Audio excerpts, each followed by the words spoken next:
Hello again, and welcome back to part 2 of my Belmont Matchup Chart. This episode, we are going to be focusing on the melee characters.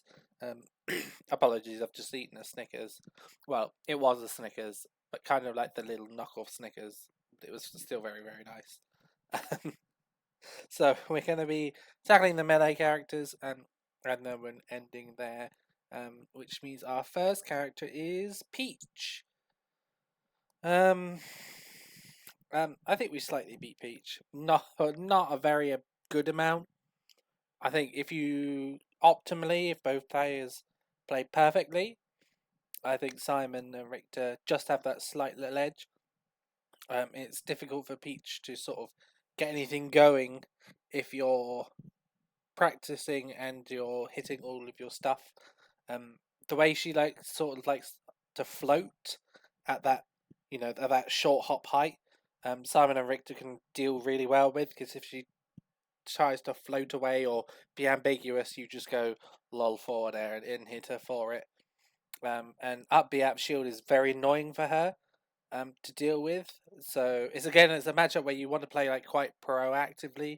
If you start just sitting in shield, then she will mash like safe buttons with float cancelled pressure on you, and you can take a lot of damage if one of your up Bs gets shielded, because if you think it's safe and you just willy nilly up B, then yeah, you're going to take a lot of damage.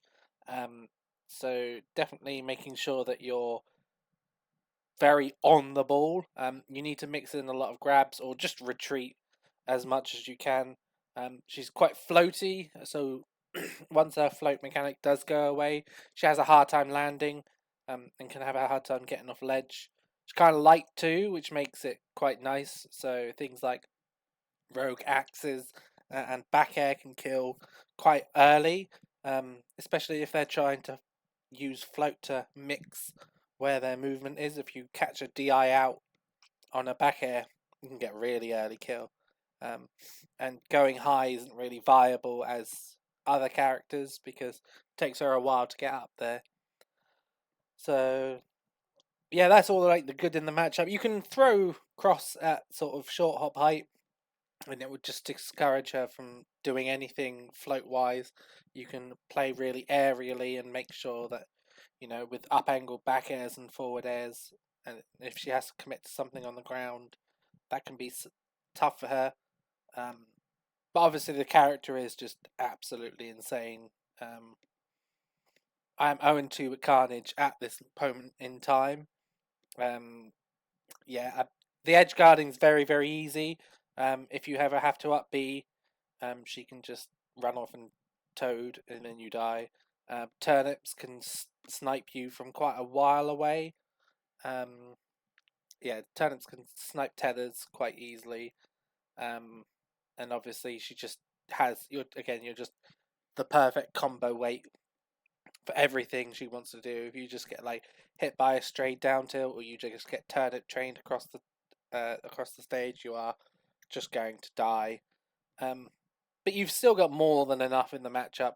Again, dash attack is a really great anti-air. If she wants to throw turnip and approach that way, you can just dash attack and it'll eat the turnip.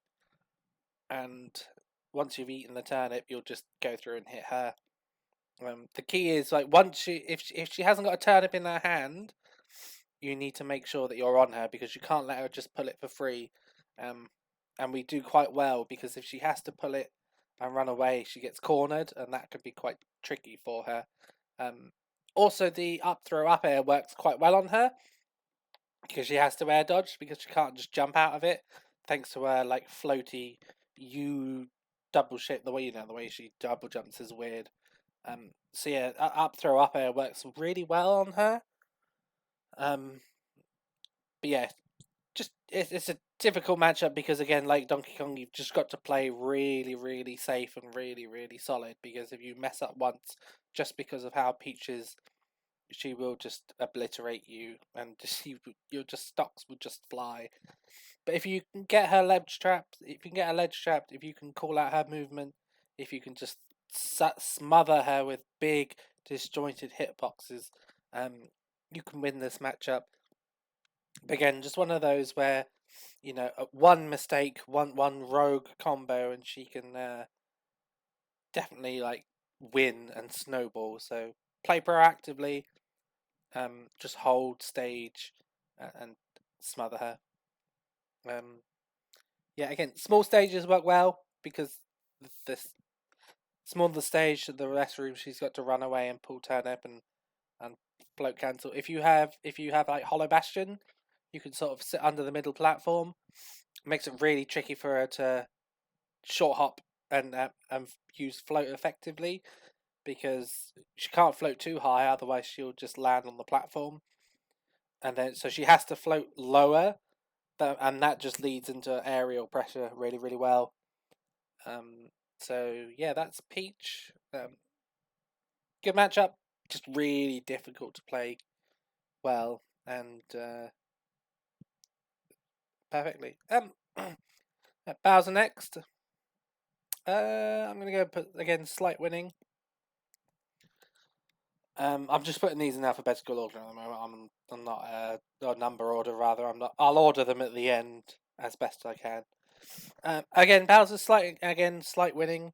I'd rather play Bowser than Donkey Kong because Donkey Kong is like panic.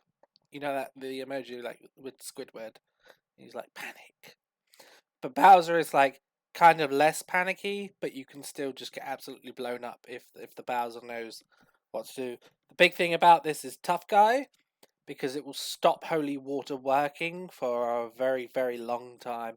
I think it's into the hundreds, and he can just shield. Um, but the problem with that is that there is an infinite on Bowser using Holy Water because of the way his gravity works. So the Tough Guy pulls him down to the ground, and if you combo that with Neutral Air, there's a setup where you can use Holy Water. You trap them in Holy Water. You hit them with Falling Nair, and then just as sort of like the Holy Water ends, you land with a Neutral Air, and then you immediately Holy Water, and you combo the Bottle Toss, which actually has a hitbox, into the actual explosive flame of the holy water, and then you nair, and then you repeat the cycle. And it is an infinite, and it will cap out at about, I think you get like 110 damage out of it, and I think at that point it just leads perfectly into a smash attack, be it down or up, down or forward. Sorry. So yes, that's quite destructive. But as obviously it's not.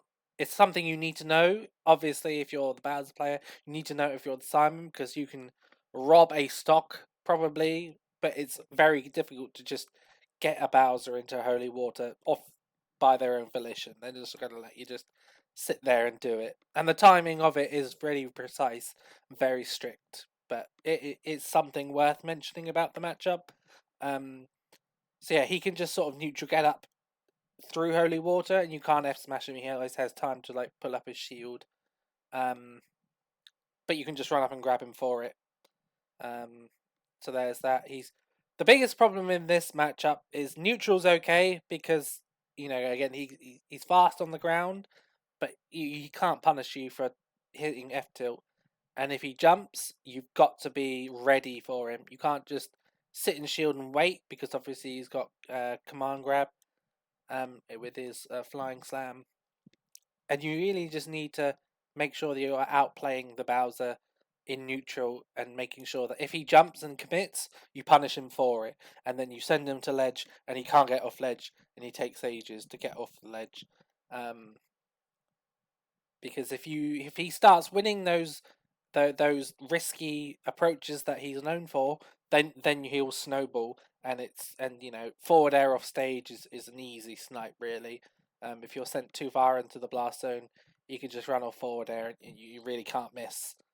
But yeah, it's all about neutral in this one and taking it nice and slow. He can be a pain to kill. He can live up until like 180, 190 sometimes. But if you just keep hitting him, he will eventually just die. But all the rage just channels into it. So yeah, if the Bowser lives to like 150, 160, that's normal. just don't worry about it. Just keep playing your game plan, play safe, play calculated, and just carry on ledge trapping him because he should not be able to get off the ledge very easily if you play your cards right. One other thing to note is you can juggle Bowser as well because your up smash and up air just beat down air.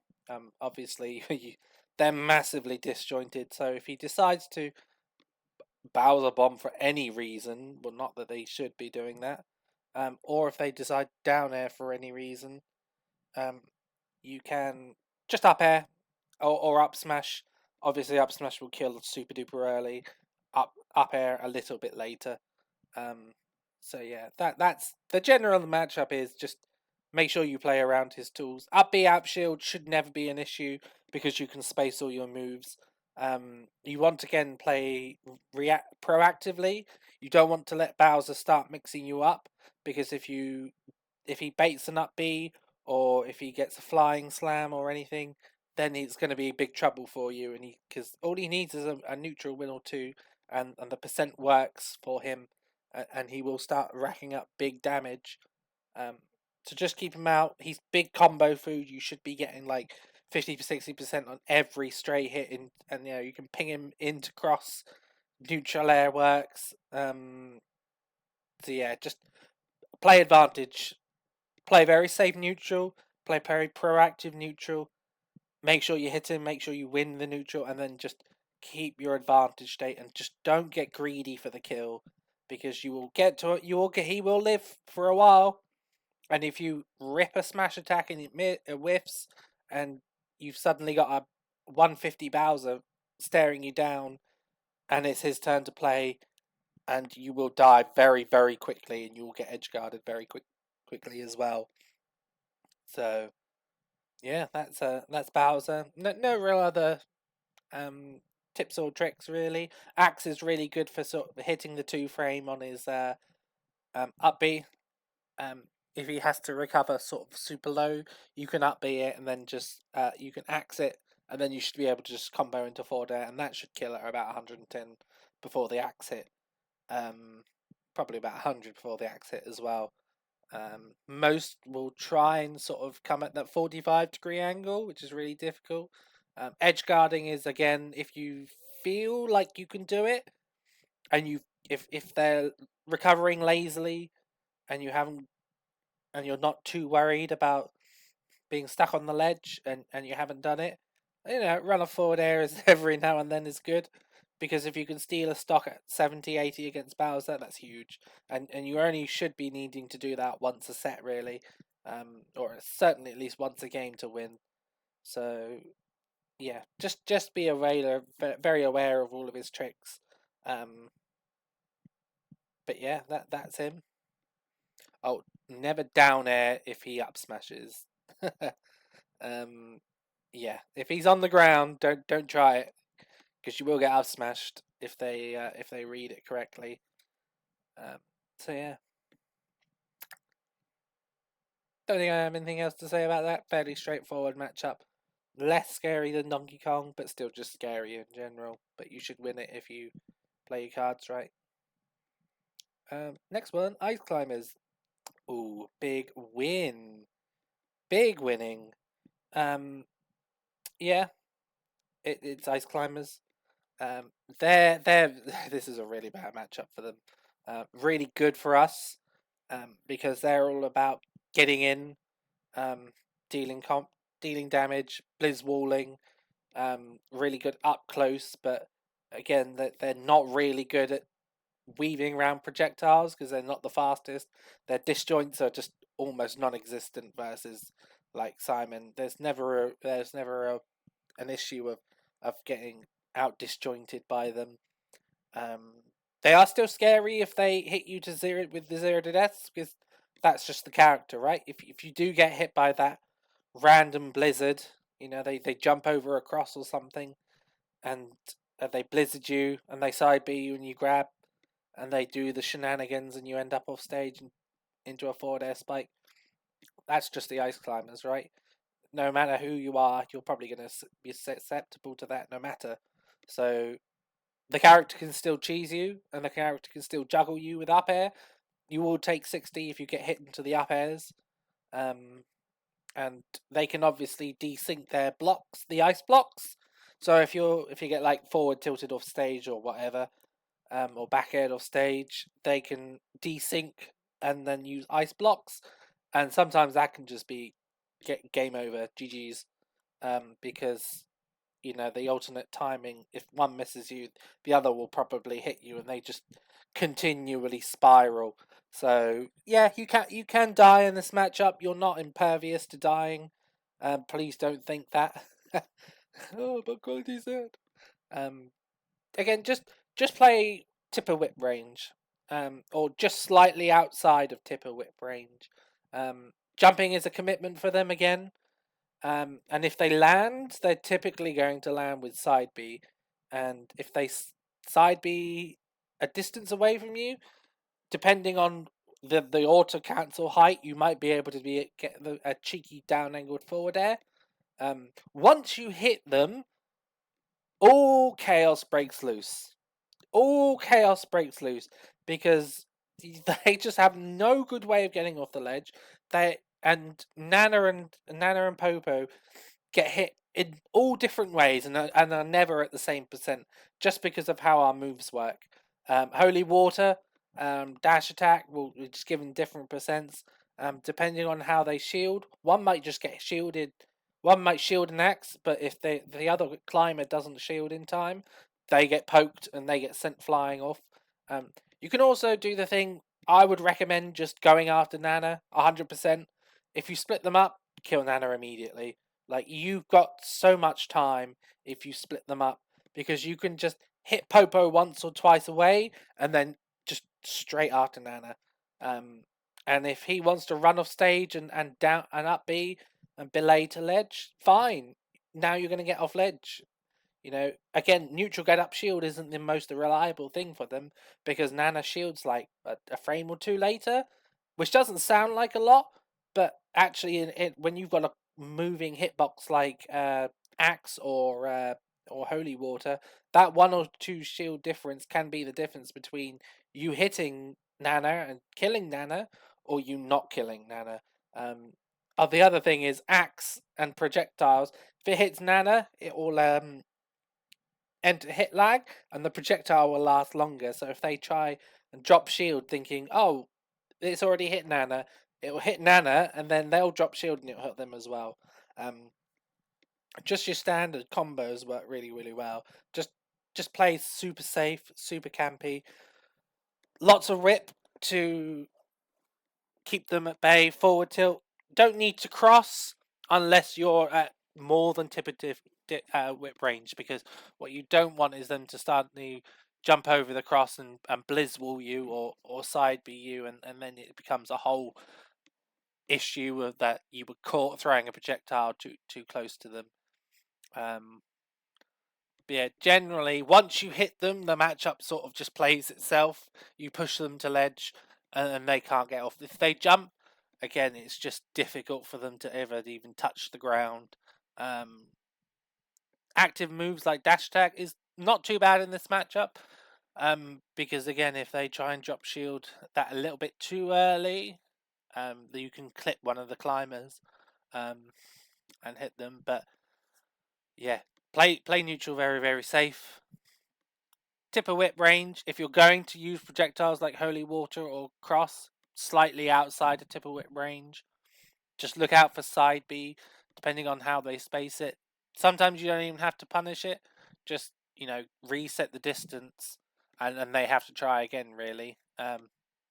Grabbing, I wouldn't grab in this matchup. It doesn't serve you much point unless you read a neutral get up shield. Then that's obviously a fine place to do it. But yeah, you can Axes again really really good at ledge, because again, sometimes with invulnerabilities and how long they've been off stage, one climber might be invulnerable, one might not be.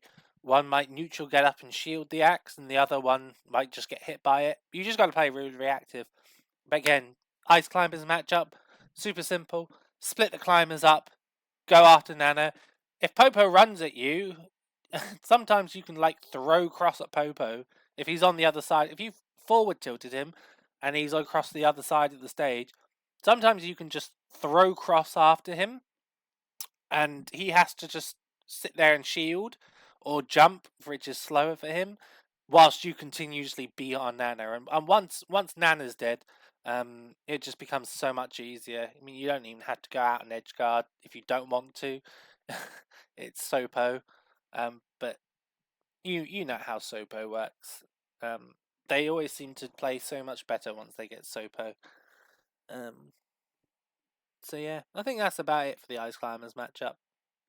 Easily losable if you sort of like, because they're Ice Climbers and they can spam setups.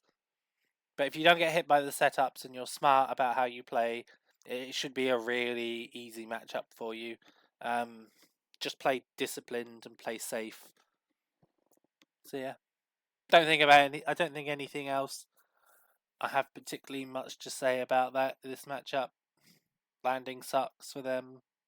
They can juggle us well. Getting off ledge sucks for them. Getting off ledge can suck for us. So you can, if you make it to ledge and you're like, what am I going to do against this blizzard spam? Throw cross in the other direction towards the blast zone, re-grab ledge, or just grab ledge for the first time. Just use cross to help you get off of ledge, because that's always a good idea. And you know, unless they just run off a neutral air, most of them won't. So yeah, standard things really. Next character is Sheik. Ryu Sheik. Ugh. Sheik. So yeah, Sheik's kind of a rubbish matchup. Again, just everything we really, really hate in a matchup. I do have a local Sheik who still loses this matchup, but I sort of look at this matchup and I'm like, I think I'm winning because I'm better than you, not because my character does well in this game matchup. It's a very rare matchup to play because Sheik players don't exist in the UK, and even in the wider scene, then they're not very common. And B, because again, Simon players aren't very widespread, so it's difficult to get a handle on the matchup. But I've seen Oxumbra play Mr. R. I've had quite a good experience with it myself, and I'm willing to say consider counterpicking. Again, just everything we hate in a matchup. Really, really fast, good frame data, chargeable projectiles she can camp with if she wants. So she never has to go in. But if she spaces forward air, again, you just have to play very proactively. If they're clever, they'll just start playing with punishy. Crouch works for them really well because then again it crouches under cross, crouches under F tilt, and a lot of our ground moves, making it a pain to hit. She does well on ledge, because she's got bouncing fish, and she can maneuver around. She's just very nimble, so it's hard to sort of. It's like trying to nail jelly to a wall. Like you get it, and then she slips away. She's super light, which is a good point in our favor. What's difficult is that her grab combos are really tough to deal with. She's got very, very good ledge practice. Not she's got very good combo trees, which can easily start blendering us. So yeah, even killing, not too bad there because she can always just rely on edge guards. F tilt, always a threat. Not safe on shield.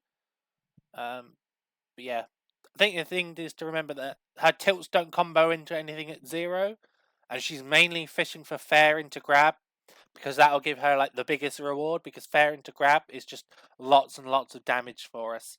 And if you start air dodging out of combos, she can just cover that and continue it. Rising nair combos into jab, so that's if you start jumping too much. She might even be able to get rising fair into grab because of how fast we fall. Yeah, it's generally up until about 0 to 20. She's fishing for forward air in aerials into grab, forward air into grab, and she can do her bread and butters. She might be able to combo Trius quite a way. She might just decide to do forward throw bouncing fish. It's probably quite lazy. She probably could do down throw into a lot more damage. And then at about 20%, their tilts become a lot more active. Like especially like forward tilt, and that's when you just get comboed and comboed and comboed and comboed. Um, and the thing is, landing fair just works up until every percent really. Needle's dash attack converts at mid percents. Um, but again, once she hits 60, 70, she doesn't get massive reward of grab. But obviously, she might get like down throw back air if she's lucky. But apart from that, you don't have to be massively scared of her grabs, apart from obviously stage positioning. 40% roughly is where forward tilt loops start coming in. Once yeah, once 40% comes in, then they can start like forward airing, and not forward airing, F tilting, sorry, and then they can go into F tilt loops. Raindrop kills us around 100%, 110%. It's just forward tilt, drag down up air, up smash onto a platform. So yeah, I mean it's really difficult the matchup because her moves are just so safe. It's really difficult if she doesn't want to get hit and she plays like really campy instead of just mashing aerials. She can do really well. You can obviously play it aggressively, and that works. But yeah, it's just difficult really. Down smash hit works at ledge on Simon on Sheik, but again, it's just really difficult. So yeah, I think stage wise, if you're a Sheik, you probably want to go somewhere like Battlefield or Smashfield, because if you can start working on those, or even just use the big ones, because you can just needle camp and run away. Yoshi's probably works quite well. Yeah, I don't really know. Don't really know what more to say. If you're the Simon player, like you've just got to watch out for so much. Like F tilt isn't safe on shield, thankfully, but tip it down tilt will be safe on shield just because if she spaces it, she will get she'll just hurt box out the way. Forward air is a pain. You can, if you're lucky, you might be able to parry up B, but again, you don't. Once you start getting F tilt forward aired, and you start getting into this blender, it's really difficult.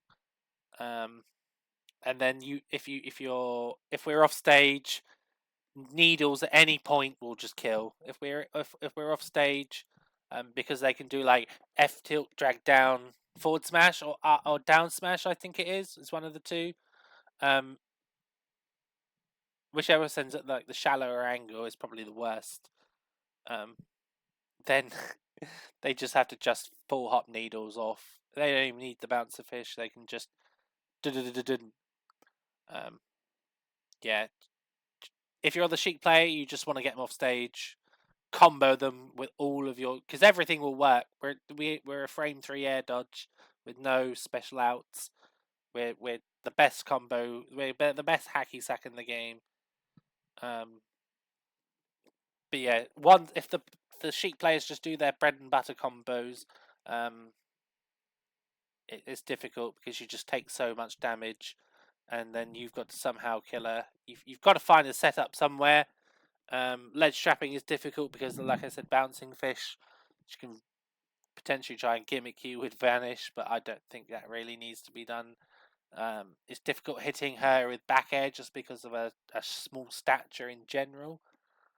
But yeah, pain.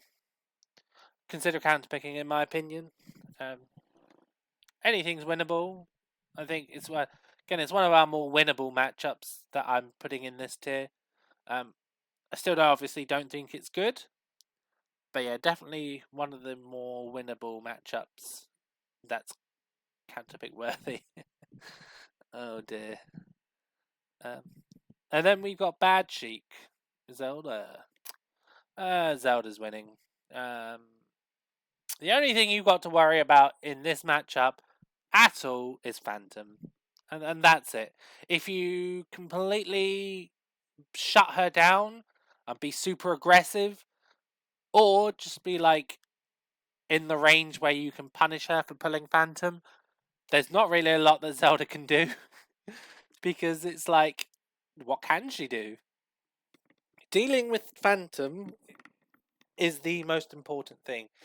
If if she has time to set it up, then it's difficult. If because she gets stage control off of it, Phantom obviously can kill, leads into setups, leads into offstage edge guards because she's surprisingly good at edge guarding.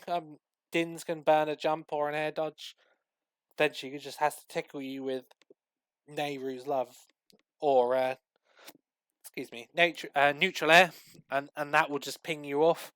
So she doesn't have to like hard read you.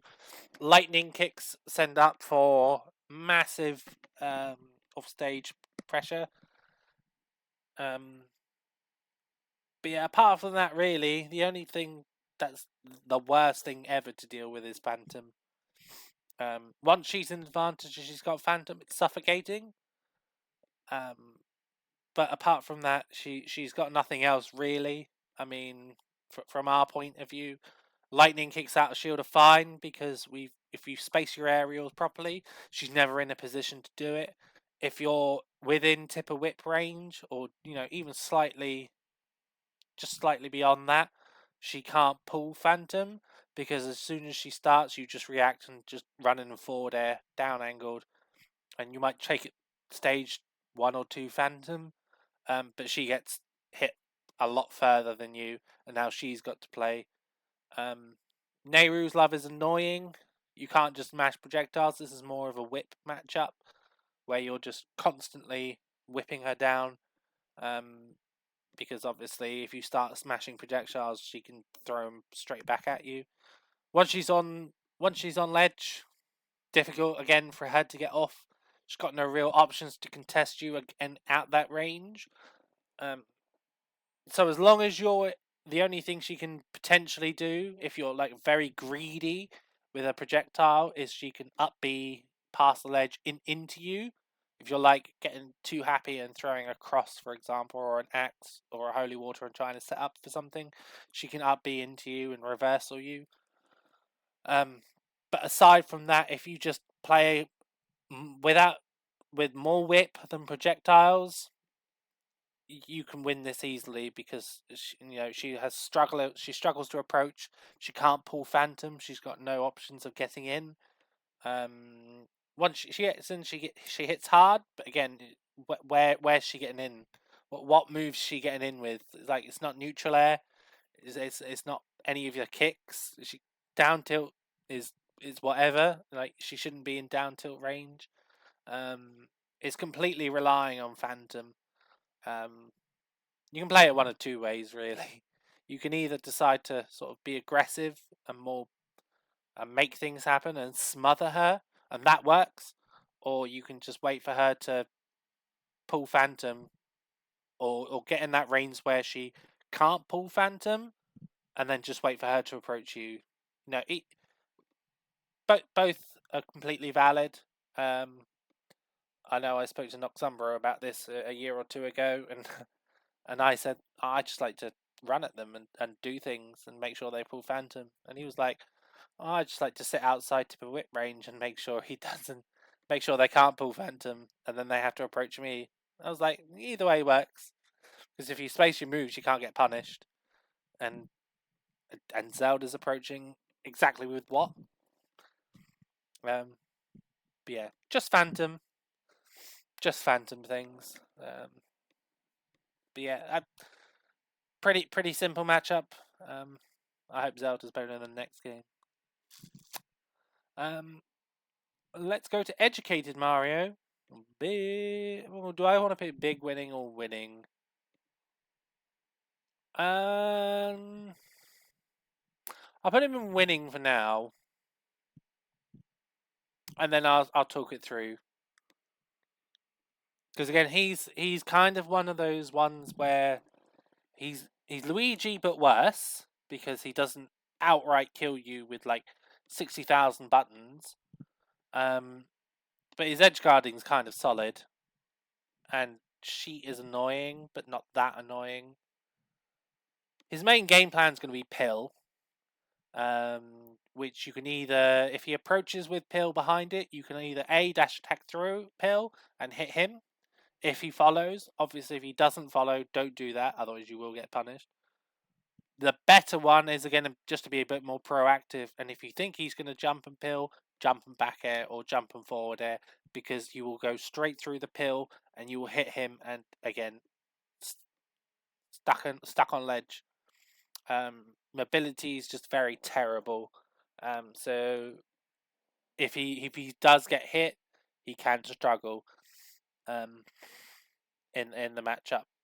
Like, and this is one of the few matchups where like edge guarding is actually really good. It's really viable. If you hit him too far to the point where he has to air dodge, you can just jump out and hit him with forward air and just recover back. Or if he has to tornado, if you hit him off stage and you just run at ledge, and you see him start up tornado, you double jump out there, you forward air him, and you kill him at whatever percent he's at.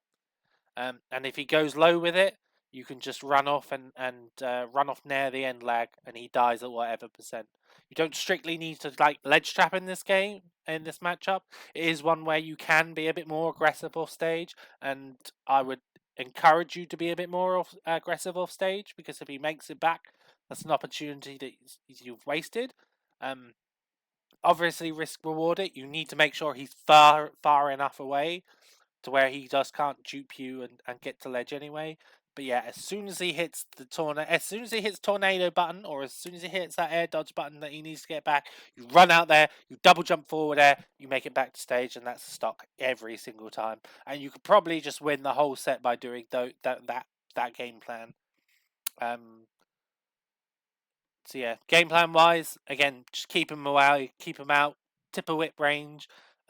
If they start to spam Pill, like some docs do, because you're like, oh, he's spamming Pill, I need to go over there and hit him. Oh, I might throw cross or an axe. Don't throw axe in neutral. I might throw cross, and then he super sheets you, and you start getting annoyed. Just walk and shield, wait for his timing of his Pill. Once you know the Pill is coming, and you call out the jump with a right up angled forward air, you hit him off, you start advantage state, and you just keep him in advantage. If he jumps, that's okay, because unlike non-educated Mario, he tends to not go anywhere in his jump because he's too slow. And if he does ever burn his double jump, that's almost an immediate death at whatever percent he's at, because if you hit him when he's got no double jump off the stage, he's almost just dead. So they typically won't just willy-nilly double jump in neutral, because that would not be a very good idea with a character with Doc's recovery. Obviously, if he starts hitting you, that's a problem, because this character just kind of like farts out damage and kill power. Especially on a character like Simon, who just doesn't go anywhere. I mean, your airspeed is probably like maybe just a little bit better than his. So things like down air, down throw, up air, delayed up air, and all of that will work, and you will take like 50. And like being in the corner, again, very scary, because his moves send so far. If you get like chin checked, like down the chin check. If you get down to upbeat at like 90, 80, you could just die. And if you don't die, you might just get edge guarded. Because again, all he has to do is tap you. And then he could just outright kill you with like Cyclone. So yeah, I mean, it's an annoying matchup if he hits you. But again, neutral should be so stacked that he shouldn't hit you. You just need to play it a lot patient. Just generally just keeping him out with tipper whips. If he starts spamming pill, walk up shield until you know he's going to throw a pill. Punish him for it. I'm going to put him up here. You shouldn't be losing to Doc. Scary if he hits you. Again, Ganondorf's scary when he hits you. Don't let him hit you. Stage-wise, big stages if you want. You can camp under platforms if you want. Wouldn't recommend Smashville just because he's a little bit more close to you. But yeah, anyone doesn't really matter. Yeah.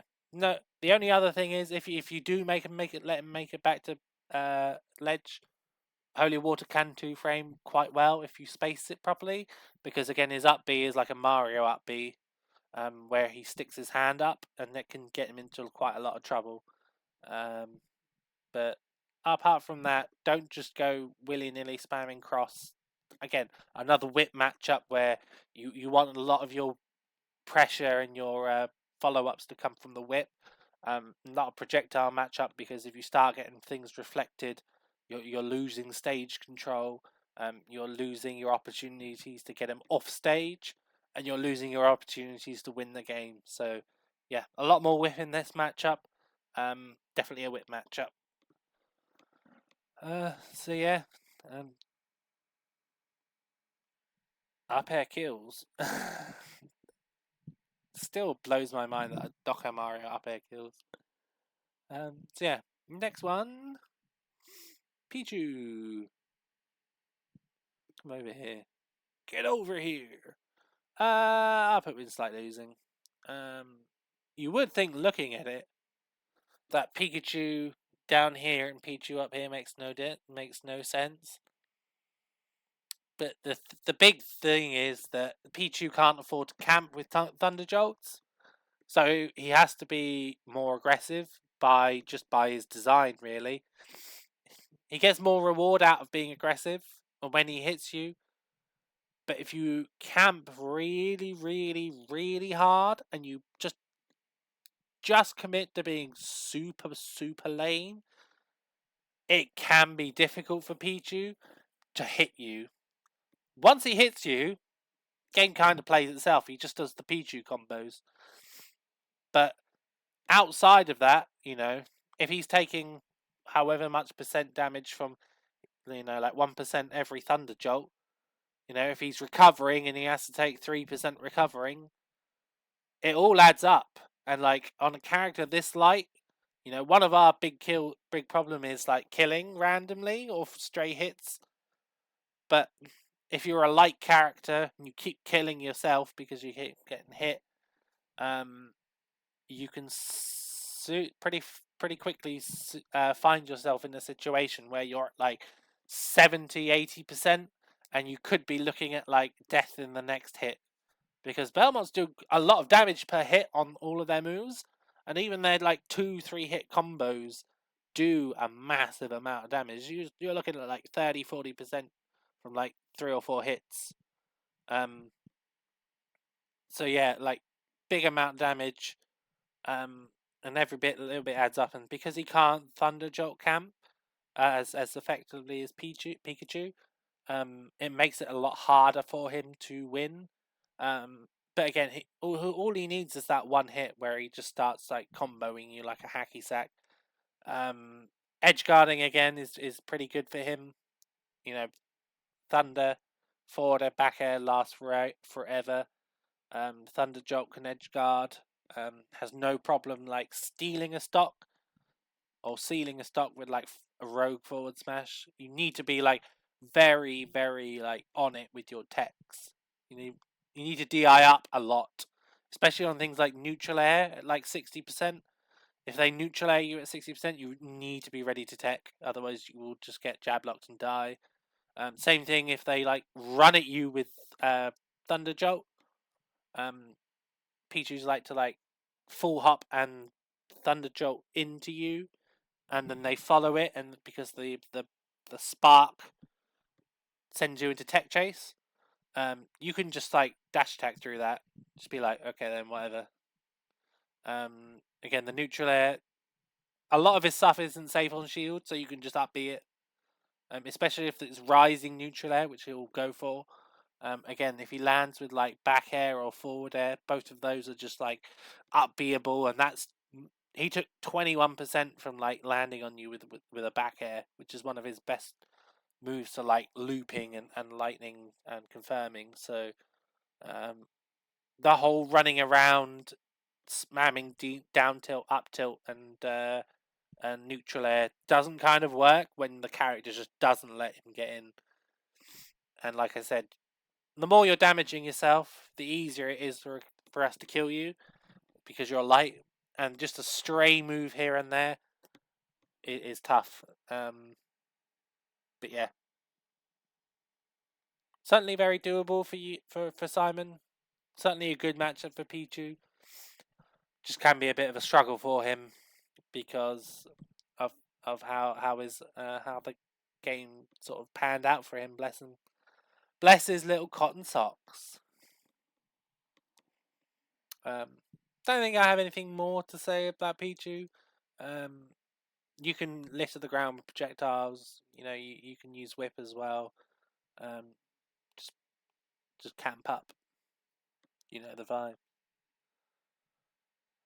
Next one. Oh, Falco. I hate Falco. The only saving grace from this matchup is that he's kind of slow. Both on the ground, he's not the fastest, and in the air, he's not the fastest. Apart from that, everything else about this matchup sucks. Laser, super annoying. Reflector, super annoying. Combo game, super annoying. Edge guarding, super annoying. Kill confirmed, super annoying. Falco. I mean, let's start with good things. Like I said, he's kind of slow, so he can struggle to get in, especially if your opponent is like very impatient. If they start to like shoot lasers, you can just like walk forward and shield, and then that's it. If you're within forward air range and you shield, you can just like down angled forward air out shield. Or you can like down tilt under them. You can like down tilt one under the laser, and then finish it off with down tilt two, which will hit them a little bit. Um, if the Falco is reflecting, don't bother throwing any projectiles. Not in neutral, because they will just reflect it back. You can like bait maybe short cross if your spacing is on point, but you don't really massively benefit from that much. One trick that I do have, I did once, kind of wish I didn't save it actually. You can if you throw short cross and they reflect it, and you're within range of forward smash, the lean back on the forward smash, you can actually forward smash the end lag of their reflector. I need to get a video of that. It was kind of funny. I threw long cross, and it was like right next to them, and because they were lasering, and I threw a cross at them, and the cross came like right next to them, and they reflected it, and then I forward smashed, and they died, and I got hit by my reflected cross. But I think we all know who won that. That is like the world's most not worth it bait. It might work once, but that's about it really. But generally, projectiles and neutral not a good idea. They'll reflect holy water. They'll reflect cross. Axe isn't even worth it. So yeah, generally you just want to be pressuring them with whip a lot. You need to be proactive, and you need to be like at that range. You can't just sit back and just wait, because they will just start lasering, and you'll eventually have to like give up your camping position and start making a small distance to them. Otherwise, they'll just laser forever. Not too bad if you have a platform, but eventually something will have to happen. You want to just stay at the whip range again. You need to react to side B because side B is such a really good burst option for them. Very, very punishable. Super punishable. If they side B and you shield it, that's like a free grab. Footstool down air, up B. Pick your poison, really. Back out of that. If they jump, most of them should short hop and not full hop. If they full hop, his jumps are so high that you've got a lot of time to decide what to do. And because his airspeed isn't that great, you can reposition on the ground and just avoid whatever he wants to do. If his intent is to like forward air poke you, full hopping's not going to do anything because you can just react to the full hop. So a lot of them will just sort of try and get into that range and try and poke you with forward air. If they space their forward airs and the back airs and down tilts, they are all safe on shield. So don't just willy-nilly up B because you will just take 70 for it or whatever the Falco's dealing out that day. So you've got to be very conservative on your punishes. You've got to know when something's spaced. You've got to know when something's safe. Up tilt, not safe on shield. You can always up B that. Be careful because it will shield poke because of our terrible shield. So just be aware of that. But you know, once you're in the blender, you're in the blender. But yeah, most Falcos will just try and bait you into running at them with laser. They'll try and catch whiff punishes with side B. A lot of them will try and like use landing forward airs and space it, use landing back airs and space it, or down tilts to sit something starting to neutral. Or if they're just like elite smash Falcos, they'll just run up and up tilt because why not, right? It only has to hit once, and that's the problem in this matchup. They only have to hit one up tilt or one grab, and you're taking 70, but you have to win neutral like 2 or 3 times and push advantage to get 80 or 90. So yeah, very, very safe in neutral. Just dissuade them from just jumping and just mashing on you. Just know what they want to do. Generally, just keep them away from you. Super lame. If you do get hit, just pick a direction and just SDI. Just like grab your control stick in that direction frantically, like your life depended on it. Because if you get up tilted at 80%, you're dead. Because they will just back air. If they grab you, DI down and away from them, and you will avoid the lasers for up throw and down throw, back throw. Sorry. So that's down and away from them. So if Falco's facing right, down and right. If Falco's facing left, down and right. If Falco's facing right, down and left.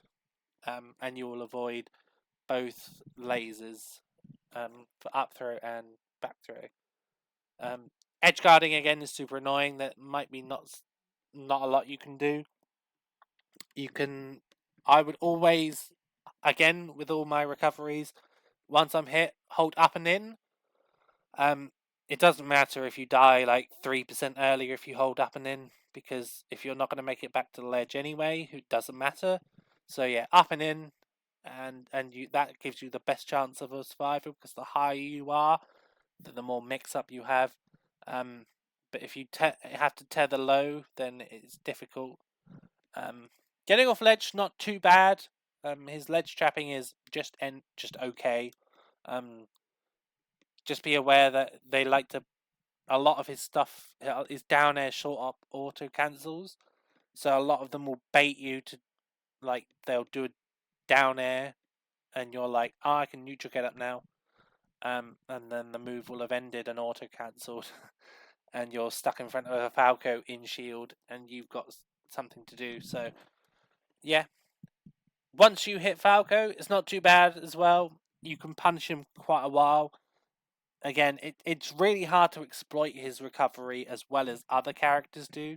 You're just missing that like big down air where you can just be like, oh, you've up beat? I'm just gonna like Donkey Kong down air you, or like Falcon stomp you and you're just dead.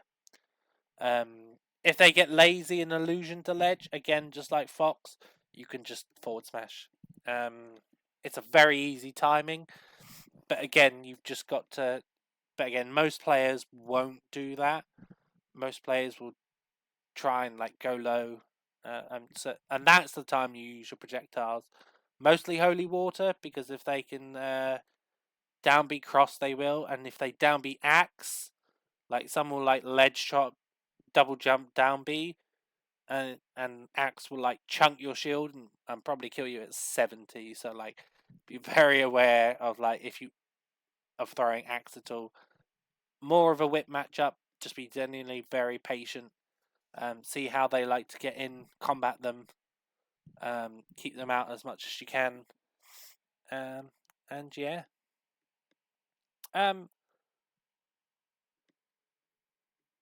Marth.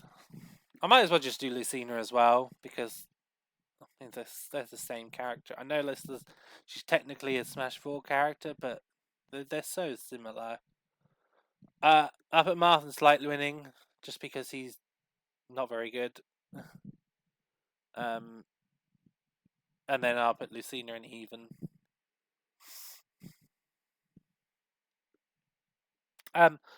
Just a standard swording matchup, really. Obviously, the difference between them is like Marth can kind of kill you a little bit easier, but most of the time they can edge guard you anyway. So does it really matter? And his tippers don't really come into play that much. I'll be 100% honest with you. I've not really played a Marth who knows what they're doing. I'll be honest. I've not even played a Marth, so the character is just absent because of reasons. But I've played Lucina tons of times, so I'm assuming everything just transfers over. But just Marth, just worse, really. The only reason Martha's slight winning is just because he's less consistent than Lucina. But apart from that, for all intents and purposes, they're the same character, really. Again, neutral is going to be your go-to. You want to win neutral, but you have the tools to win neutral consistently. So definitely make sure that you're winning neutral. A lot of them will like try and run up and space down tilts, or they'll try and whiff punish, or they'll look for like jump in nairs. So just be a little bit cautious on how they like to approach. Make sure that if you are using cross, you're longer than tip of whip range, because if they react to it, they can just jump over and get a free punish. Same with holy water. See how they like to get in. If they like to jump a lot, don't forget you can always just run in and parry aerials, and that leads to an easy up B. If they like to run up and down tilt, again you can stuff that out with forward tilt. Condition them to jump is the play, really, because once they jump again, they're a little bit more on the floaty side, and they can struggle to get in if you just throw out like big preemptive hitboxes where you think they want to go, and the frame one invincibility on their up B, the lucky people, doesn't help them at all. It doesn't combo break anything that isn't true anyway. So yeah, take your time in neutral. Down tilt's a bit of a pain, but don't worry about that too much. Look for the jump ins, look for the tomahawk grabs, and then just play around that. Don't forget, if the Lucinas are falling with aerials, you can always air to air them with neutral air. You can always retreat with back airs, or retreat with forward airs. Burst them down with dash attacks. Run in and shield, and that because the running in can cause them to swing prematurely. And then once you've got them on the ledge, it's difficult for them to get off because again they're kind of floaty, which makes a difference. And obviously, from a fast faller, makes it harder for them to land. Yeah, you can again contest all of them. You outrange them. But then again, on the same time, if they hit you, you can struggle. You can struggle to get down if they start juggling you. Again, fast fall air dodge can work if they overcommit, but if they read the air dodge, then you could be in a lot of trouble if they do that. Once you're on the ledge, it's just sword fundamentals.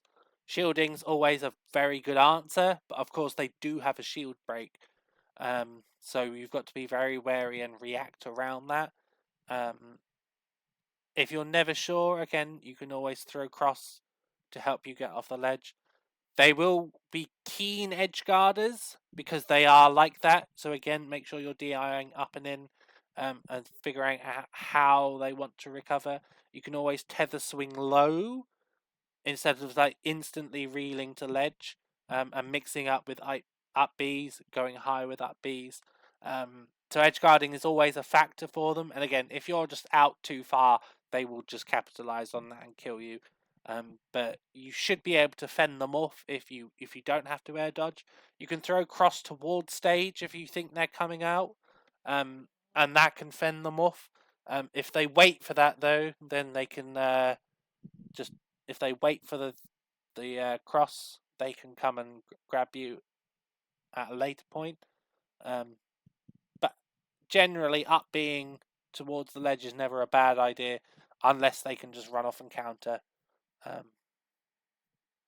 yeah, kind of an even matchup. Whoever wins neutral gets the reward, gets the win.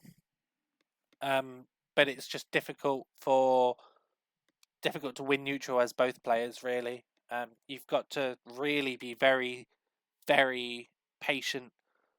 They'll like to do a lot of run up shield, see how you're doing. Don't be afraid to run up and grab them every now and then, because shield is very good against Simon. So make sure you're appropriately mixing in grabs. Make sure you're baiting them into things as well. Make sure you're plenty of whips. Put away most of the projectiles in this matchup, unless you're at that longer range and you just want a little bit more stage control. But yeah, whoever tends to get the advantage seems to win in this matchup. But even in neutral is pretty even regardless. So they've just got great buttons, and I'm just putting Marth up there out of spite, really, really. So yeah, Young Link. Do I do it? I'm doing it. I'm putting Young Link in slightly winning. It's kind of an odd one, really, because on the surface of it, you think Young Link would do quite well, but actually, it's a lot more swingy than you realize once you actually play it. There's just the only thing you've got to worry about in this matchup is, can you deal with Fire Arrow? And if I posit that question to Simon, yes, he can. He's got so many tools to deal with Fire Arrow. It's very good. So yeah, Young Link is just a very good character. Sort of like combos you, farts out damage, kills fairly well. But where you're a little bit heavier than a lot of the cast, he can struggle if he doesn't get that set up. But you are like complete combo food. But the thing about this matchup is that percents don't matter. Like, percents just don't matter in this matchup whatsoever. If you're at 140% and Young Link's at 0, it's an even game. Same as the other way around, really. No, I'm going to put it in even. Yeah, percents just don't matter, because both characters can just obliterate the other with no recourse whatsoever. With Young Link, it's just getting off the ledge. Very susceptible to getting edge guarded. Very susceptible to getting off the ledge as well. Really struggles there. And then obviously Simon just struggles with just doing something after getting hit. He just sort of like sits there and gets comboed with arrows and boomerangs and up airs and back airs and forward airs and drag downs and things. Neutral wise, it's all about how you play around Fire Arrow, and we've got like 3 really good tools to get round Fire Arrow, and you sort of want to mix the 3 up. So, the first of all is down angle forward air out of shield. So you can walk up and shield, and then if you're in range of a fire arrow, and they fire arrow you, you can down angled forward air it out of shield, and obviously that starts advantage. You can also down tilt under fire arrow, and then hit them with down tilt 2. So if they're a bit happier, again you've got to be in like the same range-ish. But yeah, you can down tilt under the fire arrow, and you can down tilt to them, and you'll poke them over towards the ledge. And the only other way is to there's 2 more. Sorry, you can use reverse cross. If you got a bit of time and space, you can throw cross behind you, so towards the blast zone. You can then jump over the cross, and then the returning cross will eat all of the arrows, and it will make young Link have to shield or like jump out of the way, both of which you can use to your advantage. And then the other one is dash attack. So dash attack will eat every arrow, and then it will just punch through and hit young Link as well, starting advantage. So those are like your 4 ways of dealing with fire arrow, and I would encourage you to cycle through them as you can, especially if they're very fire arrow happy, because whoever gets the advantage in this state just wins, because they could just sort of advantage state each other to death. I still do think Simon has a little bit of a better time, because when young Link's off stage, he's very vulnerable to sort of getting hit. Drop down forward air, it's really good sniping recoveries. If he has to up B and he's too far away, you can just run off an air and kill him. But even that, just getting off the ledge is very difficult for young Link, and getting off the ledge versus Simon, very, very difficult. His ledge roll is so bad, it just doesn't go anywhere. So he just will never roll. And you'll never get up attack either, because that's quite stubby as well. So you sit yourself far back. So you know he's either going to jump, neutral get up and shield, or do like a mix up, like drop down, wall jump, B reverse arrow, or boomerang. And then it's like, at that point, you could just beat that, just purely reactionary wise. So yeah, winning neutral should be your number 1 priority. Do not panic if you take 90%. It all helps in the end, because it just builds you rage. Just as long as you have a stock, you can make the comeback. If he jumps, then he's got to get down somehow. He's a fast faller, so he's not going to be spending long in the air. So track where his airspeed isn't that great either. So just track where he lands, and you can just trap his landing, and go from there. So yeah, boomerang again. It's his moves are safe on shield. So if you decide to be very passive and let him just sort of run and swing buttons at you, that can be annoying. Things like neutral air, he can just, if he hits a weak neutral air at certain spaces, he can just neutral air again. Same with back air, he can just back air nair. And all of these moves can be really, really safe if he decides to them. Zair as well is kind of a good mid-range tool for him, which can be annoying, but not the worst thing in the world. You just need to make sure that if you're getting hit by arrows or moves, you're DIing them correctly. Fire spike. What's the fire spike? Oh, the fire spike. You need to make sure that you tech fire spikes, which is the fire arrow onto a platform. If you miss the tech, they just run up and down near you, and you die at criminally early percent. So you need to make sure that if you're under a platform and you get hit by an arrow, you tech it, to make sure that you live. Once this character gets going, the combos just sort of flow, he will absolutely muller you. But just make sure you do your best not to die.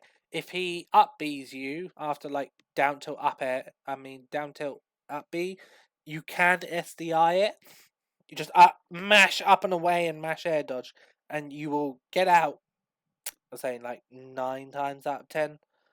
It's pretty lenient on how you get out actually. When you're on the ledge, just make sure you're aware of the flow charts that they have, and you're getting off. Again, reverse cross towards the blast zone can help you getting back. Jump holy water can be an okay option, but again, if it gets red, then you can be in a bit of trouble there. Just really focus on neutral and winning neutral and taking it nice and slow. If you start shielding, they like to grab because they've got a really good grab game as well. If he's on a stage with a platform, he can do like down throw, back air, land on the platform, turn around, run, grab, down air, up air, and you might just take like 60%. I know that's happened to me quite a lot.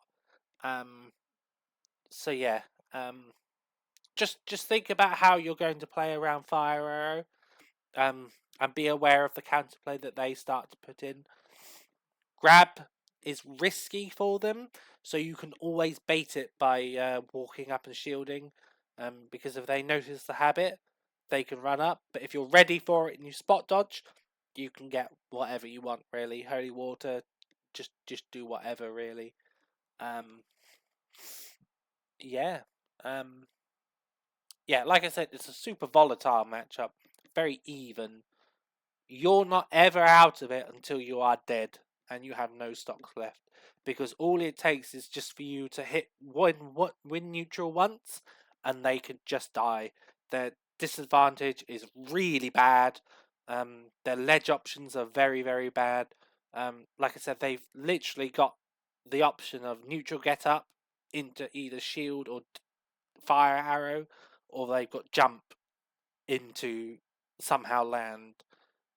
And if you can start juggling them or catching their landings, keeping them at the ledge, then you can just do very, very well against them. Dominate the mid range, and apart from that, very tricky. Just gotta play. Just gotta be very, very patient with it all. So yeah. Any final thoughts?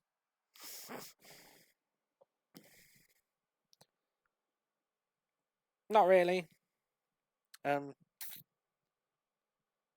Yeah, their win condition is just keeping us in disadvantage for as long as they can.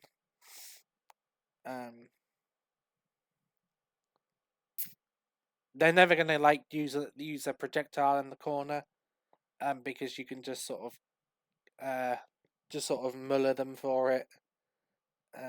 If they just stand in the corner, you can just pressure them with forward airs and back airs. Better than them to sort of walk and shield rather than anything else.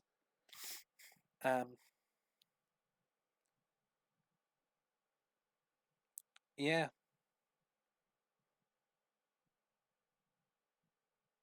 Don't think of anything else to say apart from that. Yeah. Oh, you can throw if they if they try that bomb thing, you can just run out of there and mess with that quite easily. The one where if they jump into the blast zone, they air dodge, they pull a bomb, air dodge, jump up B. Yeah, you can mess with that very easily.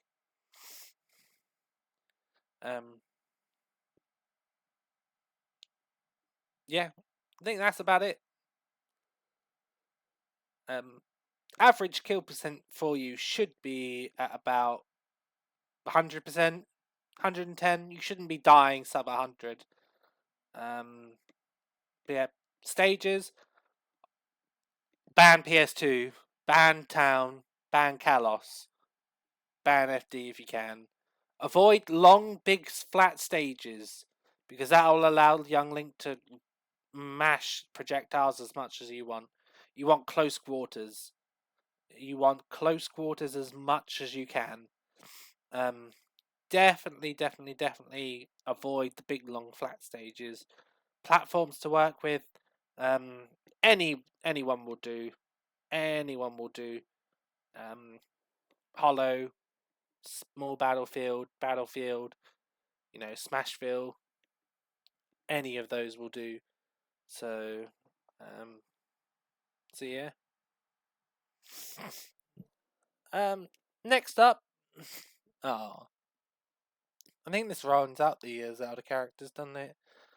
Ganondorf. Poor Ganondorf. I don't really know what to say about this matchup other than ouch. If you get F tilted in the middle of the stage at like 90, you can just die. I did that once. I was playing Ganondorf, just messing around, as you do. And yeah, I rolled in between stocks as you do. Booted me.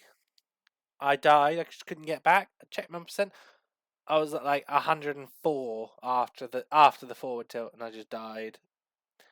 But yeah, I don't really know what Ganondorf is supposed to do in this matchup. You sort of just pepper him with F tilt projectiles, and he kind of just can't get in because he's like super slow.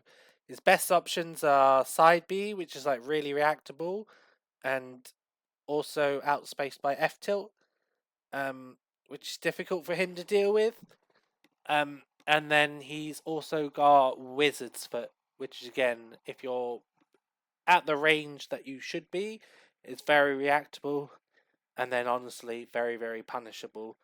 And the optimal play mostly is just to F tilt his shield and wait and see what they do. Because whatever they do next, you punish that. If they just stay sitting in shield, you can F tilt again, and then they can't sit in shield anymore. And if they roll, you react to the roll and you hit them. And if they jump, you can either call out the jump with the forward air and put them off stage, or you can just let them jump and then they've got to land. And you can either juggle them, or you can just decide to, if they try and land on you and be aggressive with an aerial, you dash back and you F tilt at them and you start advantage. And which obviously leads to them being off stage. Another matchup where you can go off stage, by the way. Again, if he's sent out into the blast zone, and he's there, and he has to air dodge, that's an easy run off forward air. Even like a run off neutral air is difficult for them to for them to deal with, really.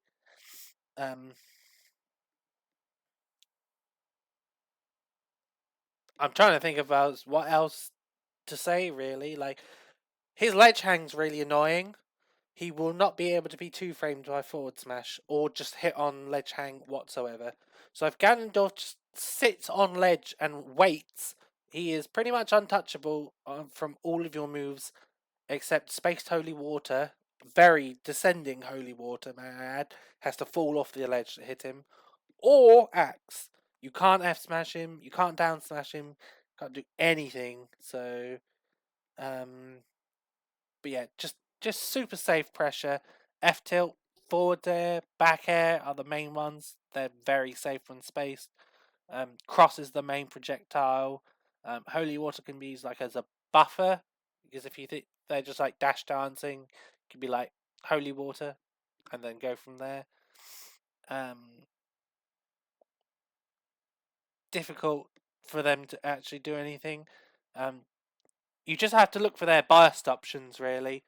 They'll be trying to get in with a lot of dash attack, side B, down B. Run up shield is also good for them, but again, if you just react to that and stay calm, they just can't do anything, really. If they do hit you, again, it's very difficult because you can just explode. like dash attack, down throw, neutral air, dash attack. All of those will just send you into a sharp angle. Down tilt, no, not down tilt. Forward tilt by the ledge might just kill you at 60, and you might just be that might just be checkmate. So don't get forward tilted. Back air is kind of super strong, but again that'll kill at like 90 if you're lucky. Nair edge guarding isn't that effective. It can be it can be used to catch like instant tether, but if you throw cross towards stage, that can dissuade him from coming out.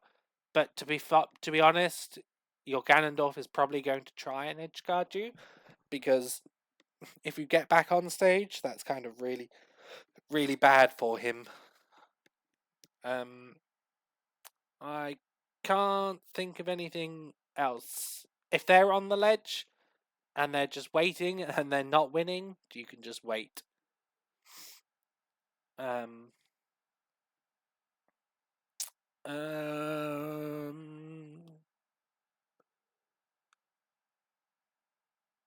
I don't know.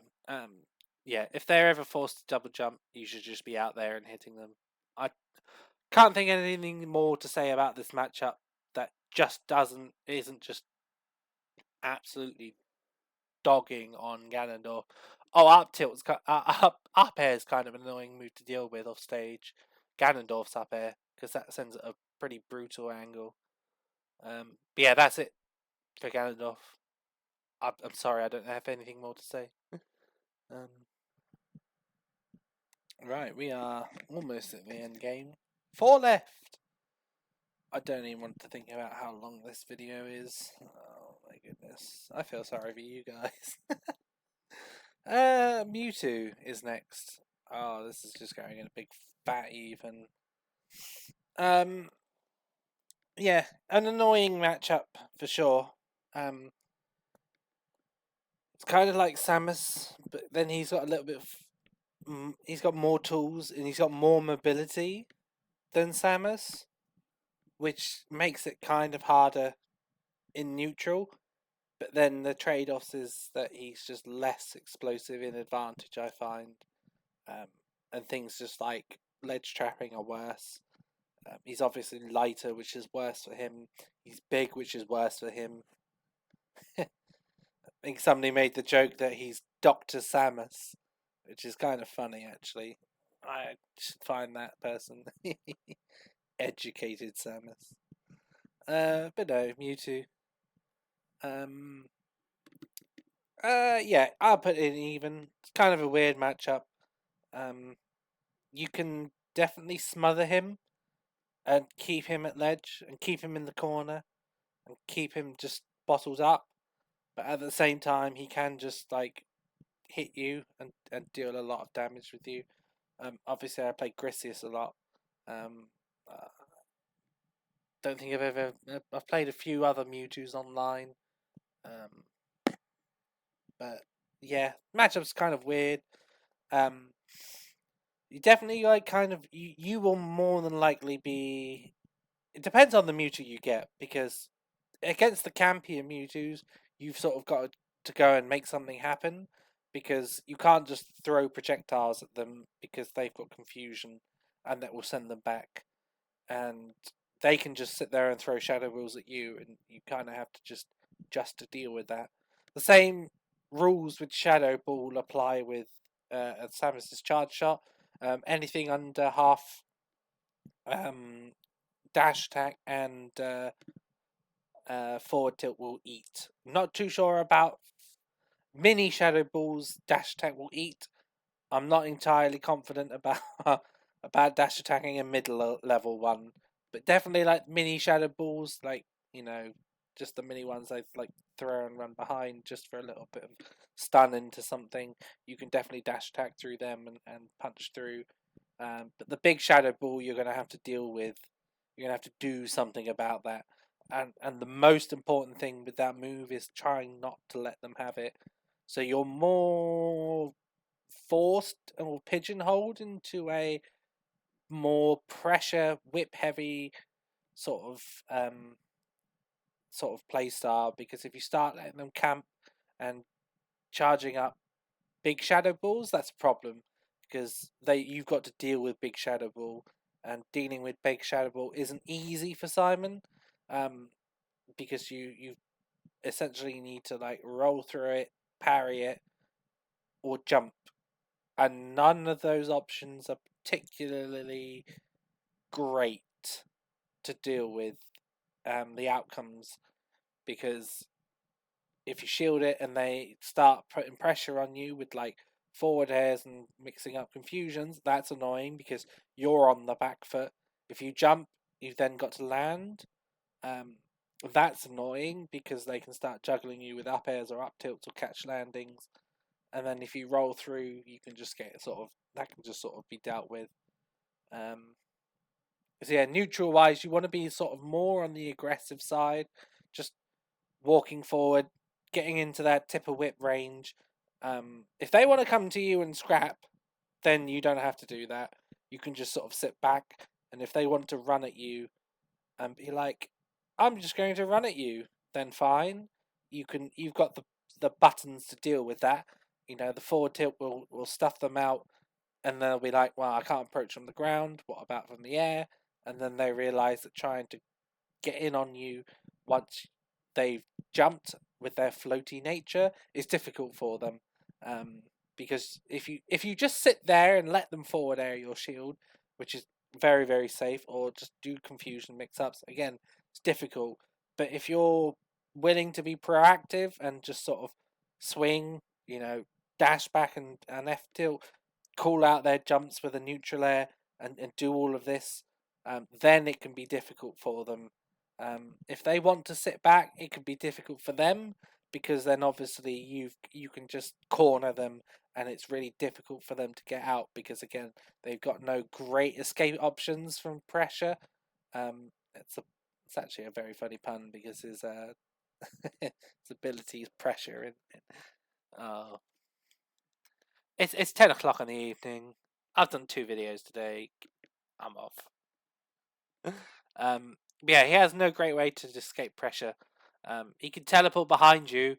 That's probably one of the most annoying things that this matchup is, because if he teleports behind you, right, and you know he's going to do it, but if you're wrong, you give up corner pressure. You can react and punish to the teleport behind you, because it has 20 frames of lag, and your F tilt is frame 12.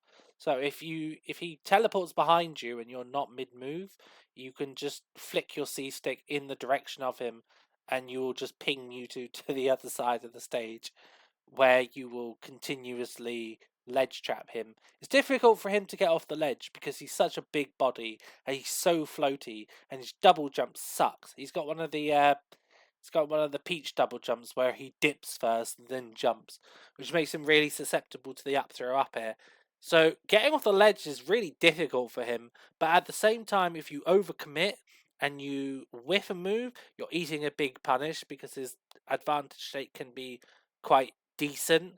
And if the combos lead you off stage, then that can be really difficult for him, because his edge guarding's not too bad. His nair just lingers forever. Back air covers so much space. And things like pivot cancelled forward tilt just send you off space, send you off stage at such a brutal angle. So yeah, neutral just depends on which character you're fighting. If they're aggressive, you can just be like more passive aggressive and just react and proactive to what they want to do. If they're a campy Mewtwo, then you're going to have to sort of like take the fight to them and rely on the fact that they're not going to press the issue. Neither of them's right, neither of them's wrong. A good blend of the two is good for the Mewtwo player. But yeah, definitely a matchup where you can just get them on ledge, and you can just hit them and hit them and hit them, and you don't have to overcommit too much, because if you overcommit too much and you're wrong, it's difficult to get your boots back on the ground. Um, nothing really outstanding to say about this matchup. Confusion's annoying because you can't ledge trap as much as you'd like, or as much as you'd want to, because at any given moment they could just reflect any projectile. If they want to run up and space down tilt, your forward tilt's bigger than that. And if they miss space it a little bit, they can get punished for that. Generally, just don't air dodge into their bigger punishes. If you can avoid the bigger punishes, like the smash attacks and the disables, you should be fine. Because for however good that move Shadow Scratch is, it just kind of doesn't kill Simon. It's kind of difficult to kill you outright. Um, the grab game is decent if you get shadow balled, SDI up and in, and you probably only take like 14% instead of the 17. Down throw, if you hold away, you won't get hit by the forward air. It's not a true combo. But if you just mash air dodge like a fool and they read that, again, you're going to get set up for a really big punish. The name of the game against Mewtwo is, again, just avoiding those bigger punishes. If you can avoid all the big moves, any of his smash attacks, disable, pivot cancel left tilt, big shadow ball, it's probably difficult for them to kill you outside of an edge guard, which they can absolutely do, as I previously said. But yeah, he's just an annoying matchup because you've got to play quite carefully. Otherwise, if he hits you, it's annoying. But then once you hit him, you just go to town on him because he's big, he's floaty, which means he can't land for anything. If he ever teleports, you've got 20 frames to do something about it. And he struggles to get off ledge because again he's big and he's floaty and he's just a giant target, giant floaty punching bag. But yeah, as apart from that, nothing really amazing to say against the ledge about the matchup. I want to say that Shadow Pool probably does hit ledge hang at some specific thing, but honestly, they if the Mewtwo's charging Shadow Ball instead of edge guarding, unless you're not at a position to be edge guarded, you're probably not worth it, because if they if Shadow Ball will kill, you've probably been sent too far before, and they can just edge guard you with neutral air or just mini Shadow Balls. That's what they can do. They can mini Shadow Ball you. They can throw Shadow Ball off stage, and then they can force a reaction, and they can just edge guard you from there. I don't see any Mewtwo's doing that. I was doing that the other night, other week at Bournemouth. Oh, so good. Just throw Shadow Ball. They air dodge, follow down with the Shadow Scratch. If they jump, wait. But yeah, apart from that, again, another whip heavy matchup where you just kind of want to put your projectiles away, unless you've got a read on a neutral get up or something. But yeah, kind of an annoying matchup. Might actually be winning. I don't have the heart to put it in winning at the moment. Yeah, I think I'll leave that one there. And then we're on to our last three. Again, I'll do Roy and Chrom at the same time, because again, they're even though it is melee and Chrom isn't a melee character, I mean, I'm not waiting till the ultimate side just to sort of repeat what I said, because the characters are too similar. The only difference between them is pretty much the up B, because you're dead either way if either of these characters hit you. The only reason why Chrom is up here is because his recovery is that much exploitable. You can just mess with it. Again, a matchup where just going off stage is just completely worth it for you. If he misspaces up B, you could just forward smash it and he'll die at any percent. And if he's sent too far and has to double jump back, you can just run off in there and he can kind of just dies. So apart from that, his kill power more than makes up for the matchup, because obviously he doesn't have a sweet spot, a sour spot, sorry, and he just kills you. But then again, Roy just kills you anyway. Um, so yeah, neutral, very annoying for both of these characters because they're so fast on the ground and they deal so much damage and their kill potential is so good that you've got to be constantly worrying about what they're doing. You want to really be always just a little bit beyond tipper F tilt range, unless you're planning on F tilting them and they're already in the corner. Because if you F tilt and they jump over it, that you're just going to get like mullered for whatever blender they want to put you in.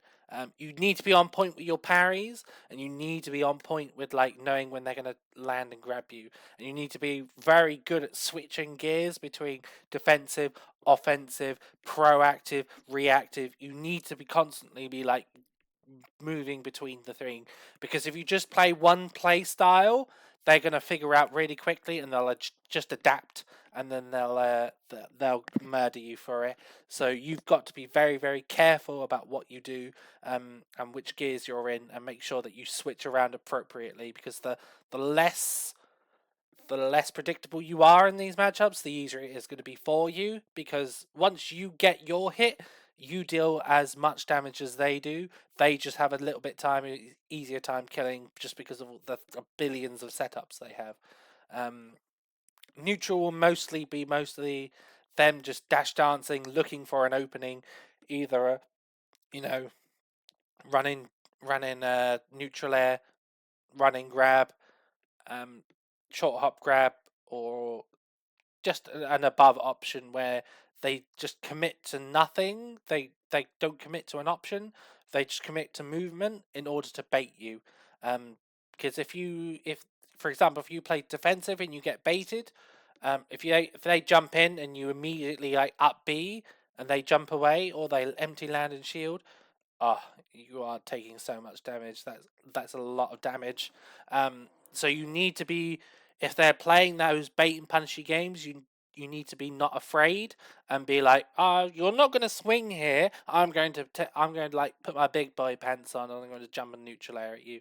Um, and obviously, once you start doing that, they'll be like, okay, maybe he'll just jump and neutral air this time. So I'll, dash back and wait for it. But obviously, short hop neutral air has no landing lag. It's because it auto cancels. So once you're in the driver's seat, you need to be calling the shots as much as they do. Um, you can play defensive and just rely on parries and up Bs and well timed grabs to throw them off stage and ledge trap. That's obviously that works. You can obviously bait and punish yourself if you notice them not committing because they don't quite know what they're expecting from you, or they don't want to overcommit and lose anything. So you can obviously do that. Um, they might throw in things like landing up airs because they're quite safe, but again, they tend to be a lot easier to parry because they're sort of telegraphed. If you see them, if they run at you and all of a sudden they've got their back to you and they're jumping, you know that they're going to sort of like land with an up air, because a landing up air gives like tons and tons of reward. Same with run up down tilt. If they're running up at you and you're immediately like holding shield, scared, um, they can just keep poking at your shield, because you can't up B their down tilt, because it's obviously a disjoint and it's safe and it's spaced. Um, so you need to be like, oh, they're running up at me. I think they might be up down tilt. If you're at like 60%, 70%, those tech chase percents, you need to be like, I think you're just gonna run up and down tilt. I'm gonna forward tilt and just really be proactive. Like I said, you've got to switch between the gears. You can't just be like, I'm just going to commit to playing defensively in camp, because that works until they figure that out. Um, you need to constantly just be out of their range, that they can just run in a neutral air and not be scared. You need to kind of put cross not completely away, but you need to understand that if you were using cross, it's more short cross and you're using it to get stage control back, rather than I'm going to throw cross and I'm trying to hit you for it. Because once you hit them, and once you start comboing them, and once you start ledge trapping them, it can be hard for them to get off, and it can be hard for them to start anything going. Like I said, on the opposite side, once they hit you, you can start getting ledge trapped, and you can start getting ledge trapped and stuck in the corner. You can up B jab. That's like one of the saving graces of this matchup. Like, it's, if they spam jab, you can up B it, and that's always very, very handy to have in a matchup like Roy, which kind of makes it so that you don't have to worry about that as much. They might start grabbing you a lot more, but you can always just neutral, get up, grab, get grabbed, because again, you just reset the situation against Roy, and can't keep grabbing you forever, because eventually you'll be like, oh, he's going to grab this time, I'll spot dodge, and then you throw him off stage, and then it's like, oh, well, now the roles are reversed. So it's not as free as other characters, because you have those options. You just need to make sure that you're very, very disciplined in how you respond under pressure. Any air dodges can be super punished, and you can't afford to lose a stock at 80% in this matchup. You need to keep your stock. You need to make him work for a stock. If he jabs you, you need to make sure that he either shields it and you up B, or if he actually does jab you, you're pre-DIing and you're DIing away, so you avoid the back air. I think Chrom still works on DI away. Boo Chrom. Actually, yay Chrom. I like Chrom. Awakening was sick. Great game. Um, Off stage again, if you send them low enough with like an F tilt or something, you can run it and attempt to challenge with neutral air, especially if they haven't jumped yet. But as soon as they've used their jump, it's really difficult for them due to contest Roy's Blazer, because it's just a big hitbox. But you can ledge trap that anyway. So just make sure that when you're ledge trapping them, you're getting the most out of it. Just make sure that when you're playing neutral, you're playing safely, you're being proactive, you're just switching up how you're playing every now and then, and you're just keeping on top of things, really, because you need to stay alive long enough to kill them, and you need to avoid just dying early. Apart from that, sort of standard gameplay. It's Sheik Lucina matchup, but they're just more terrifying when they hit you. But you've got slightly easier time when you hit them. Not the worst matchups in the world, very doable. Because at the end of the day, you still outrange them, and you still got projectiles, and you can still ledge trap them. You can still set up. It's just that whatever they do to you, you can do to them back. So just again, focus on, and I'm going to say this for pretty much every character, focus on winning neutral. That's the most important part of the Belmont gameplay. Win neutral. I forgot to mention, like, run up shield is also again really good against those characters. Because if they jump at you and you run up shield, they have to either jump away, or if they swing prematurely at the top of your shield, that's an easy up B, and that's a good amount of damage for you. They obviously can counter that with run up grab, but again, that's something you can be aware of, and you can choose to actively bait out. They're also fast fallers, which means down tilt 1 will also send them into tech chase quite a nice percent. Forget the percent, I think it's about 105 universally. And then that scales with rage. It's around 105%. And obviously, if they're not expecting it, you can down tilt, and then you can either tech chase. If they miss the tech and roll in, which a lot of people will do because they get hit by the first one, and they expect the second one, so they hold in, you can just down smash. But you can also just jab lock them and go from there. Kind of an even matchup. Just whoever gets the momentum will roll with it. But very winnable. Just don't get any just don't do any really bad air dodges, and you should be okay. Fun matchup, I'll be honest. Bit of a learning curve, but a fun matchup. And the last one, Game and Watch, finally. Slightly losing. I don't even want to put in fully losing, as I don't actually think we fully lose this. I think it's slightly losing. And if I had a lot more experience or a bit more experience, I might even put it in even. Just really depends. It's like the good news immediately in this matchup is that up B out of shield is just not a factor. You just don't care. None of your moves care about up B out of shield because obviously we space our moves. We space our moves as high level Belmonts who are subscribed to my channel. We space our moves. So that means us sort of like run upping and just trying to do this up B up shield shenanigans, which doesn't work. So that's kind of like half of his defensive game plan gone.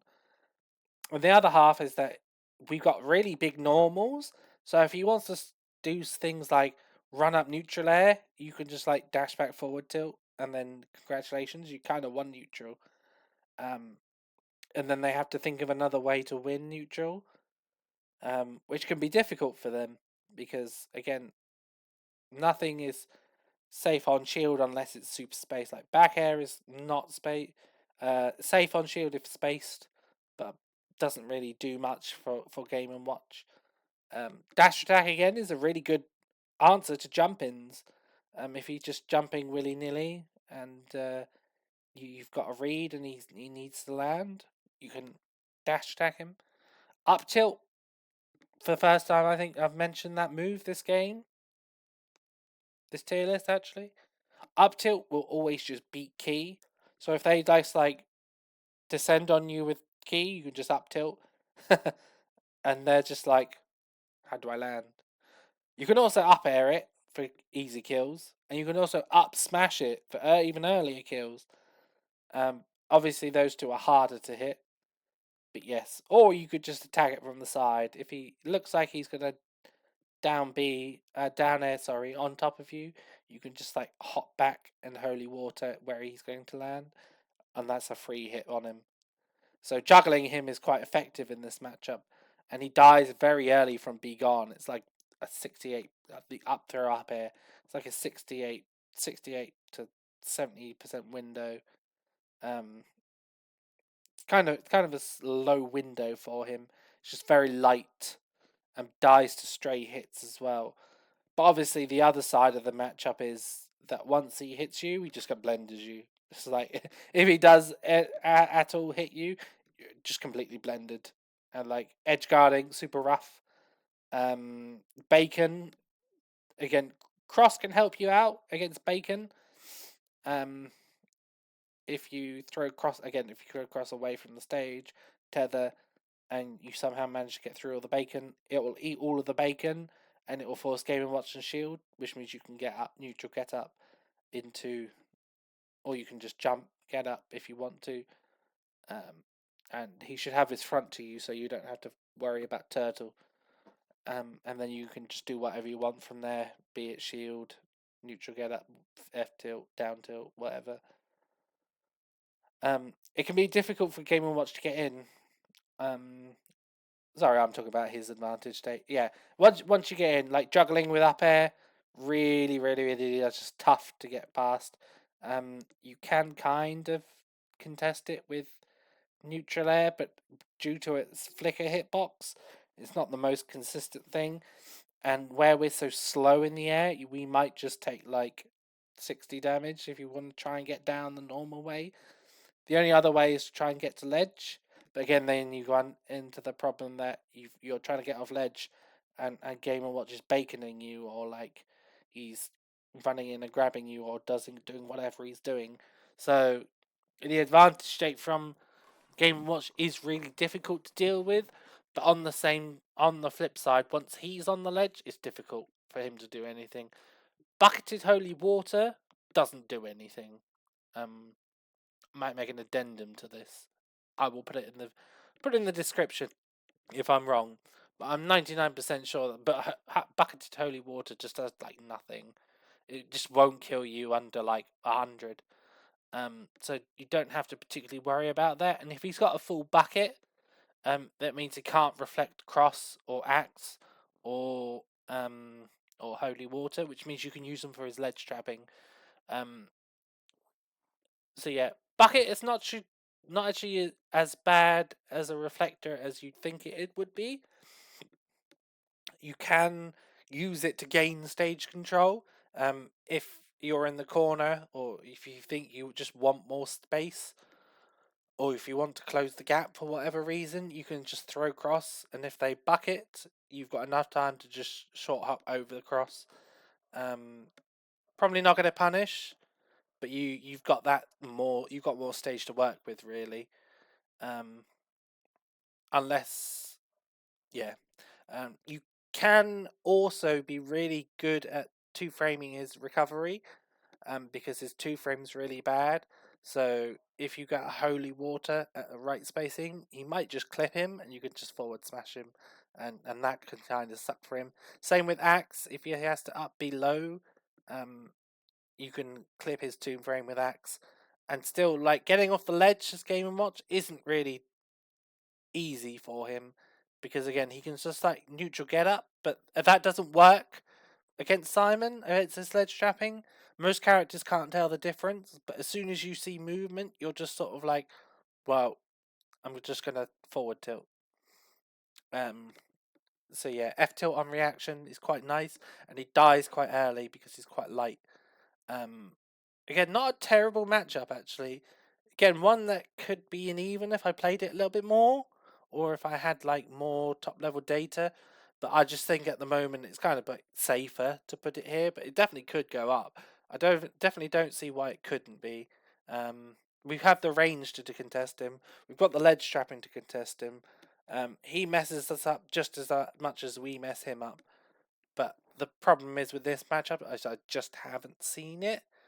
I don't personally like the matchup too much, but actually, I would play it if I needed to. You know, if my alpha was ever 0-2 down versus a Game Watcher, and I just didn't think I had the answers, I'd be like, I'd give Simon a go, because you've got some good tools in there.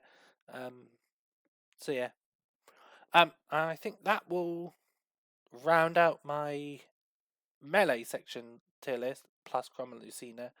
But they're like the same characters as the other ones, so whatever, it doesn't even matter. So yeah, thank you very much again for listening. You take care of yourselves, have a lovely day, and I'll see you soon. Bye bye.